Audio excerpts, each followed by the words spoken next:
Bueno, bienvenidos a un nuevo vídeo de historias medievales y hoy os vamos a hablar sobre la República de Córdoba, una de las distintas organizaciones políticas que van a surgir después del proceso de fin del califato y esa desintegración y de esa desaparición del califato.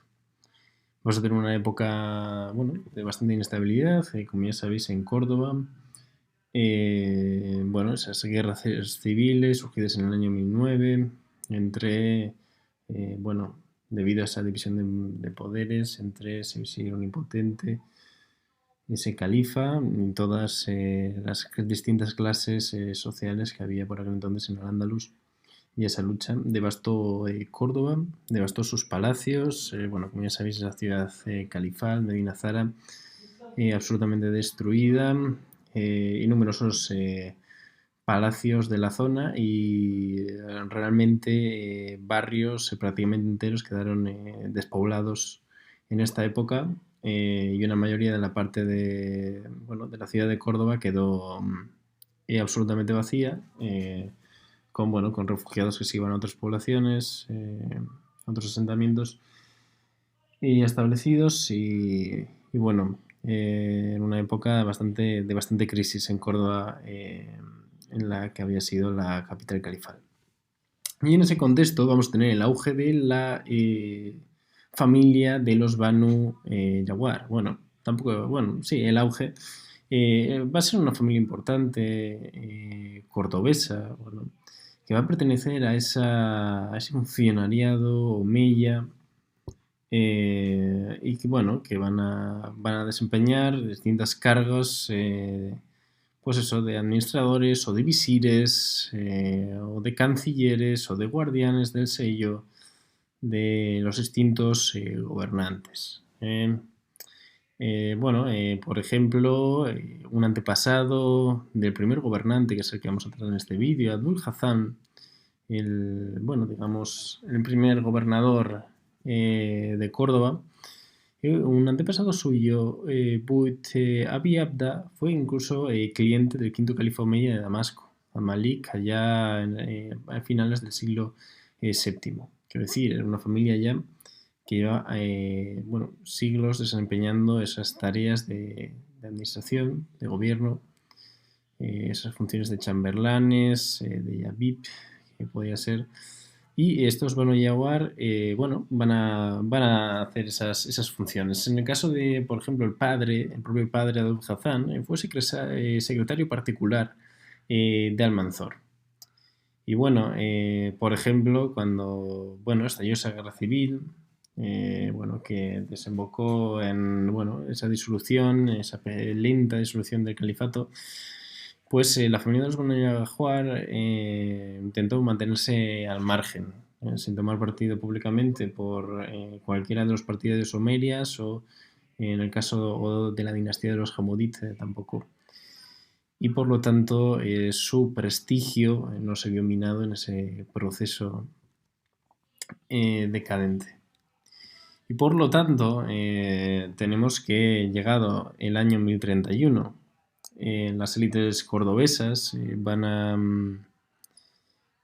disolver oficialmente el califato de Córdoba. Ya sabemos que por aquel entonces en ninguno de los dominios limítrofes le prestaban, eh, bueno, eh, eran dependientes de Córdoba, ya eran totalmente independientes los territorios aislados, pero tenía los territorios limítrofes, pero tenía esa aura simbólica de que había sido esa la capital.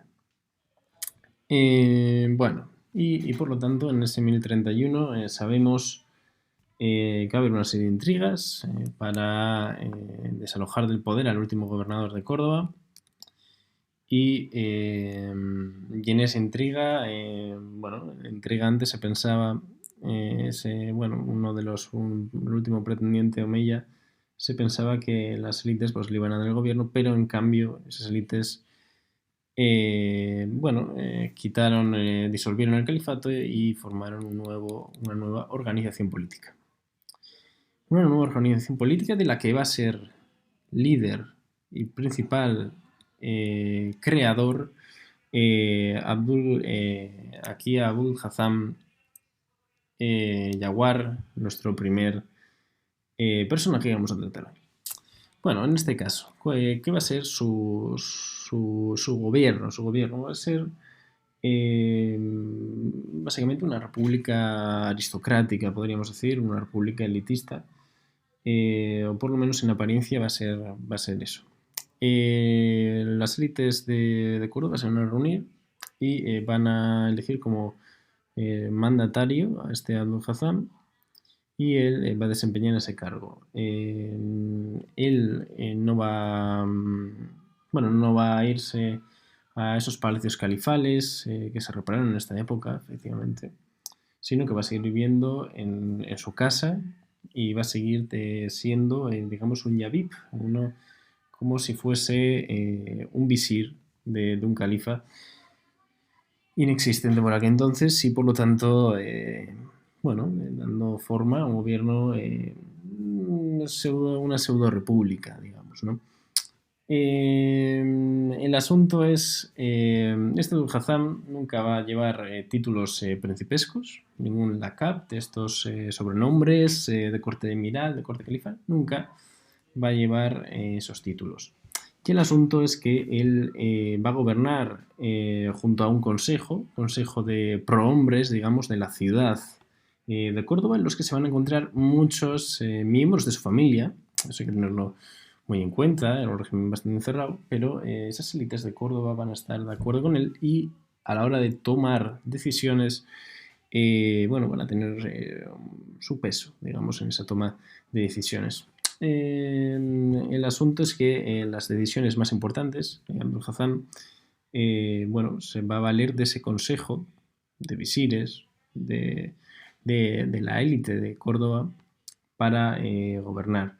Si es que también tenemos que tener en cuenta que la mayoría de los que estaban en ese consejo eran, bueno, eran gente que está a favor de ese tipo de gobierno, de Abdul Hazam, y por lo tanto no solían tampoco rechazar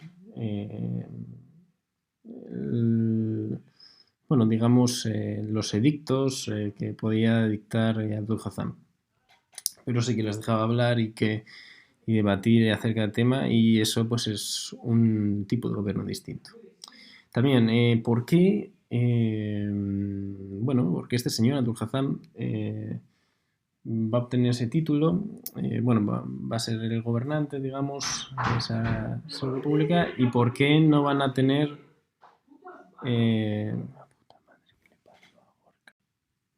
bueno, como este gobernador de Córdoba, digamos, suscitaba discrepancias entre esas élites de Córdoba, esos maulas, esos funcionarios, o, bueno, otro tipo de élites, de todo tipo. ¿Por qué no suscitaba la ira de ellas o esa discrepancia? Pues precisamente porque hacía las mismas funciones que tenía un yabib en otra época. Es decir, era una persona que iba a visitar enfermos, era una persona que iba a, bueno, a funerales, se presentaba en todos los actos oficiales y no actuaba como un emir o como un, bueno, como un rey o como un califa, lo que sería, sino siempre como un yabib, un visir, un gobernante